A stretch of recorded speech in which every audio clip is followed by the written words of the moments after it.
Everyone. I am live. I hope I'm live. We're going to double check and make sure that I'm live. I'm really excited to share with you one of my first chapters of a new book. It's historical fiction. It takes place in the United States during the Great Depression. It's called A Place for Shirley, and I'll be reading that to you today right now.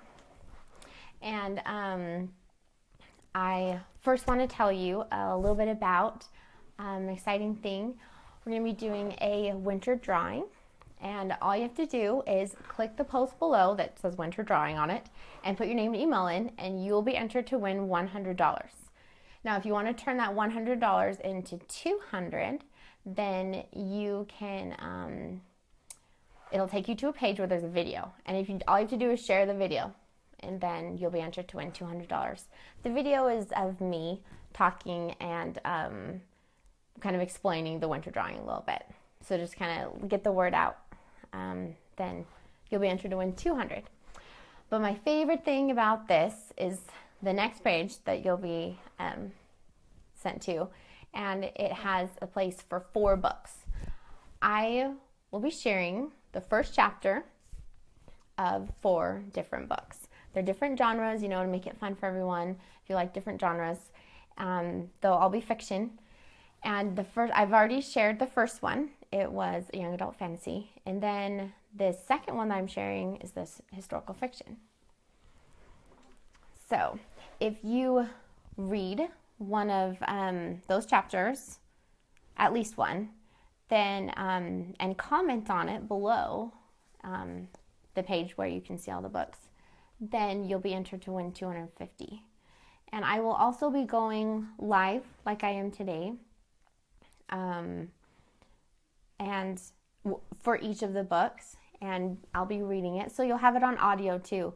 So in case you don't have time to read the PDF that you can download at the bottom of that page, you can listen to it or watch me.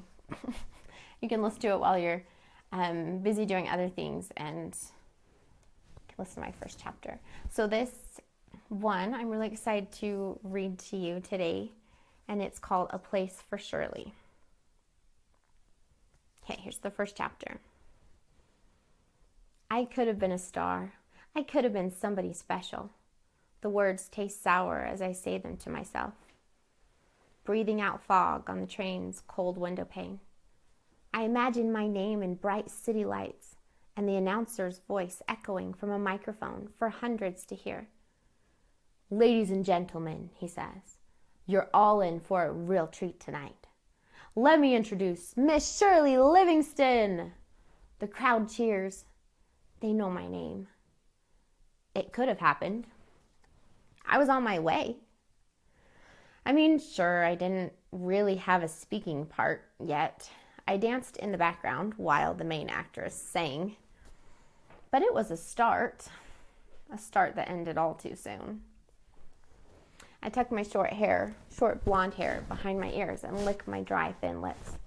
They always chap when I get nervous. The cold draft outside somehow makes its way through the dirty metal of the rickety train. I pull down my silk pencil skirt and try to cover my knees, wishing I'd worn a longer dress. Then I shake my head, remembering this is the longest dress I own. I peer out the filthy ice window at a long line of slumped figures. All sorts of people line up, waiting for their next meal. Men in worn business suits, women, children, even the elderly. The lines never seem to end, now that the American dream is lost. I'd never stand in a bread line. I'd starve first, I say out loud to nobody. But then notice an old man sitting next to me on my bench. He's looking at me with squinted eyes. Little lady, you sure are dressed pretty fine for these parts. Where are you off to now, getting yourself hitched? He asks. My jaw drops despite myself. What a presumptuous old man. I am riding to the end of the rail to visit family, that is all. I say, keeping it short. No need to start rumors before I've even arrived. All the way to the end of the rail?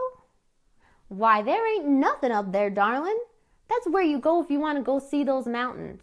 You know, the three pointy ones. The Tetons? I lift my penciled-in eyebrows. Yep, those ones. They sure are a sight. But, dearie, you're headed for no man's land. I'll tell you right now, you ain't gonna find no one like you. They won't know what to do with you up there. You staying long? I looked down, not knowing what to say to this old stranger. He needn't know my business. I'm staying till my father has the means to pay for my college classes again. Ah, I see. Your father lost his money to the banks, did he? Yep, that's what happens when you give your money to a stranger. All them people just signing them papers thinking they're safe? Ain't right. A paper ain't doing nobody any good right now. I'm sure he'll find work. He's always been good at making money. I lift my chin. So you'll be up there for a while then, he says. I sit up straight. The duration of my visit has yet to be decided. I go cold on him. I beg your pardon, sir, but I have a letter I wish to read in private. Well, excuse me, miss. Good day to you, and best of luck at the end of the line. He winks at me, tipping his hat, and finally leaves me alone on the bench. I stare down at the letter in my gloved hands and skim through the words again for the 10th time today. The neatly crossed paper is post-dated 3 months ago. I read the letter. Dear Albert, good to hear from you, even if it's bad news. Seems these days everyone has a sad story to tell. We will take care of your daughter. A little girl will brighten my spirit since my wife Margot left us. There is plenty to do here on the farm. We'll find a place for her. Best, Oliver. A place for me here? I strongly doubt it. Not without Mother and Aunt Margot. They were the only connection I had to this place. The few memories I have of my Uncle Oliver's farm are of those two chatting it up in the kitchen like schoolgirls. The only time I ever saw my mom in an apron was at her sister's farmhouse. Mother wouldn't have been caught dead in an apron in Vermont. I'm serious. If I'd put one on her for her funeral, I'm sure she'd come back to life just to take it off. She was like that, covered in furs and drenched in jewelry. She sure had a father wrapped around her gloved little finger. I always wanted to be classy like her, seeing all the attention she got when she walked into a showroom. But I wanted more, so much more. I wanted to be the one on stage. Sweet cakes, she'd say to me, fingering her string of pearls around her delicate neck. If that's what you want, then you go get it. She'd pinch my freckled nose. You go on and take whatever it is you want. A loud whistle blows, bringing me back to the present cold, smelly train I'm sitting on. I lick my lips again, nervously. Now so much has changed. What with Margot and Mother's deaths, and Father's money all gone. The train conductor yells that we're at the end of the line, and I stand up fast, hurrying to the door. It's been a long 3 days of traveling, and I'm not at all sad to say goodbye to trains and crowded inns. The cold wind hits me hard as I take my first step off the train. I swallow hard, looking down at a poor excuse for a town. Trees, mountains, and one small building in front of me that I assume must be the train station are all covered in an inch of snow. It's August. What is this place, a frozen ghost town? I stand at the top step, longing to be somewhere else, anywhere else. Only after the conductor clears his throat do I remember to move and step down to the white ground. I search in vain for my uncle. A handful of poorly dressed people trickle off the train into this almost barren wasteland. A shadowy figure stands close to the train station, staring at me.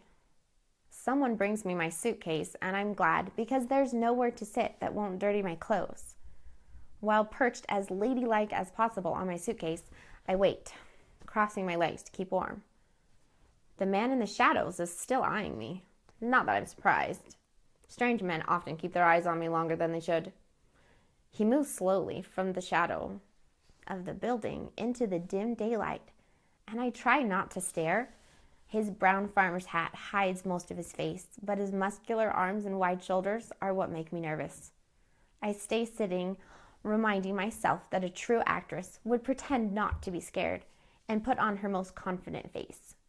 It's the only thing I can think of to do. I hold my breath as he walks closer. "Well, howdy, miss," the stranger says with a smile. I stretch up my neck as far as I can and look at him in the eyes. They're light brown, the same as his hat. His eyes, that is. "I'm supposed to pick up Oliver Copper's niece. Now, I was told she was a young'un, but the train's all emptied out and you're the only one not wearing pants. So, beg your pardon, miss, might you be Miss Shirley Livingston?" He's sounding less like a threat and more like the boy next door, which helps me to remember to breathe. Perhaps, I say.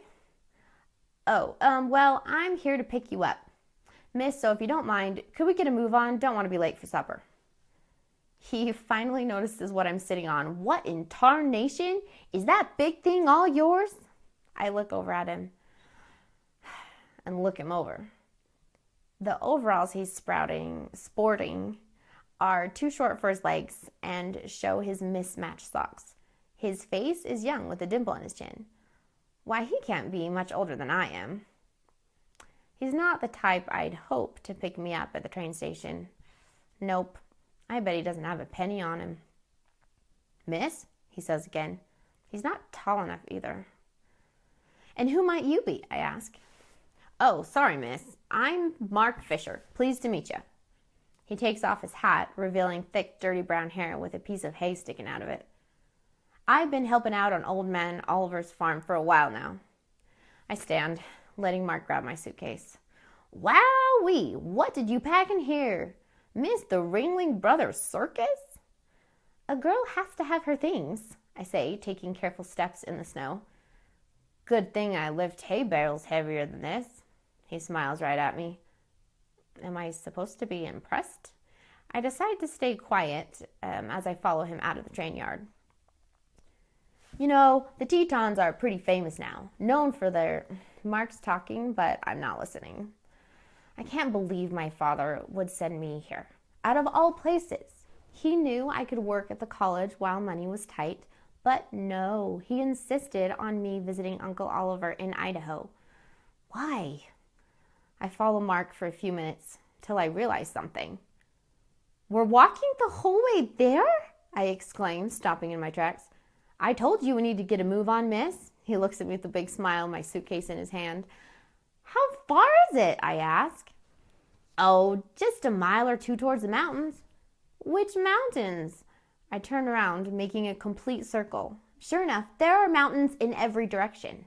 I'm surrounded. There's no way out. Now I'm biting my lip hard, tasting blood. "These ones," he points in front of us. "The ones we're walking towards, miss?" "So is there anything to do here, other than climb a mountain?" Loads of things, miss. The pool hall billiards house just went up a bit ago. People travel from miles around to play billiards in the city of Victor. But only men are allowed to play, of course." Did he just call this place a city? My feet are completely soaked through. I'm whining now and ready to cry. "My word, miss." Mark stops right next to me and bends down, peering at my feet. "Those aren't shoes at all. Why, them are nothing but house slippers. Tell me you packed boots." "It doesn't snow this early in Vermont," I say dryly. "I've never needed boots in August." "Well, there's only one thing to do then." And without any warning, this farmer drops my suitcase in the snow and with both hands scoops me up into his arms like a rag doll. My feet go flying. "Get your hands off me, why, I never in my life," I yell at him, kicking my legs and pulling on his shirt. "You stop your squirming, miss, or you'll get frostbite on those tiny toes of yours." I freeze in his arms. "What?" "That's right, miss. Now, I've known old man Oliver for a while now, and I don't want to answer to him when I bring his niece home with black toes." "Black toes? Black toes?" My eyes widen. Does that mean they'll fall off? I lick my lips again. They always fall off when they get black, miss. No, I say, letting go of his shirt. Yes, sirree. I've seen it myself. Them young'uns that don't have proper boots, they're always missing a toe or two. I give in and relax, letting him hold me. Besides, a girl can't dance without toes. He smiles again, and now that I'm just inches away from his face, I can see he's got most of his teeth, all but one. Old man Oliver's got some farm now. Ain't seen nobody farm so many acres the way he does. And Aunt Margot, rest her soul, cooked the best fried chicken I ever tasted. I'm quiet. He knows my family better than I do. Tell me how my aunt died, I say softly. Mark's smile fades. Well, she wasn't faring too good for a while. Then she got sick, real sick. And then the doctor came to see her, but she died a week later. We buried her in the Driggs Cemetery just north of here. I'll take you there if you want. Maybe, I say, not really knowing what to think of this farmer. He's bold, strong, and yet soft like a stuffed bear. Not suave or charming like the suited men in Vermont. I roll my eyes, remembering my many dates with men who made me feel like I was worth all the money they spent, but introduced me as my gal because they couldn't remember my name. Mark Fisher is something else, though. I don't quite know what, but I feel like if I asked him for something, anything, he'd do it. But that can't be. I only just met him. I don't know anything about him. And besides, I won't be here long, and I shouldn't be giving him any false hopes. All right, you can take me, I tell him, but after I get some boots. You're not carrying me like this ever again. Yes, ma'am, he nods, and his smile returns. For the rest of the walk, he tells me stories of my Aunt Margot, how she used to hide the sugar from my uncle, and how she would iron everything, even their bed sheets. Mark lets me down right in front of a small 3-room farmhouse. A flood of faded memories waves over me like the sea. The beaten trail to the outhouse, the creaky steps to the front porch, even the front door looks the same. The red barn in the back looks like it's just been painted, though it's much smaller than I remember. Mark pushes open the door and holds it for me. Just go right in, he's expecting you, he says. We enter the house to find it empty. Other than one dusty rocking chair in the middle of the sitting room, there's not much else to take notice of. No curtains or walls there are walls. No curtains or pictures on the walls. I step down the hall into the kitchen, consisting of one wooden stove and a long table and bench. I cover my nose with my handkerchief to hide the strong stench of my poop. Do you know how long you'll be staying, miss? Mark asks from behind me. I turn around and look at him. Not too long. A few weeks, maybe. He drops my suitcase down on the floor, and dust flies up, filling the air around our feet. I try to smile, but I'm just too tired. I'm too cold, and I can't even believe someone can live in a place like this. Is that you, Shirley girl? My uncle's voice comes from around the corner. Uncle Oliver! The 60-year-old man before me is only a shadow of his former self. His hair is almost gone, and his spectacles are just barely hanging on the end of his large nose. His shaking hands slide the glasses up to his eyes to get a better look at me. My, oh my, this can't be my little Shirley girl. You're too tall. How old are you? I'm 18 years old. I'm quite accomplished, I say quietly. I've been studying at Bennington's Women's College for 2 years now. They have voice lessons, tap, ballet, and I gulp, thinking of what to say, and some other dances too. Father only puts me in the best schools, of course. So can you cook, Shirley girl?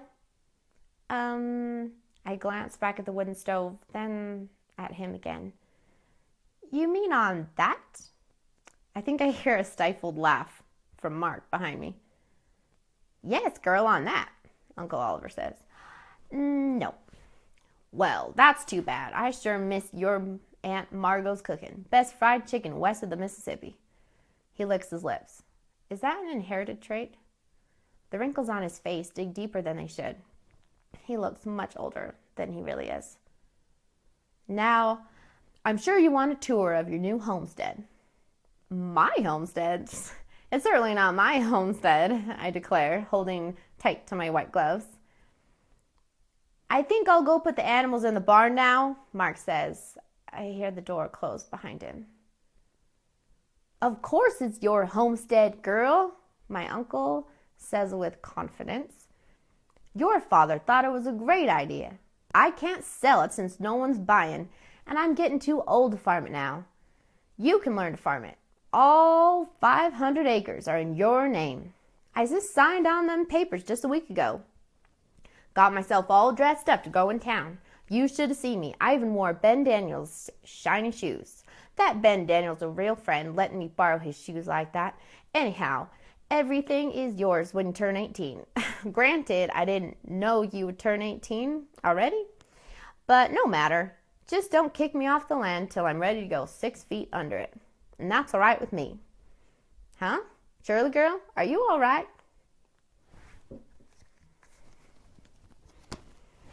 So that is my first chapter of my historical fiction called A Place for Shirley.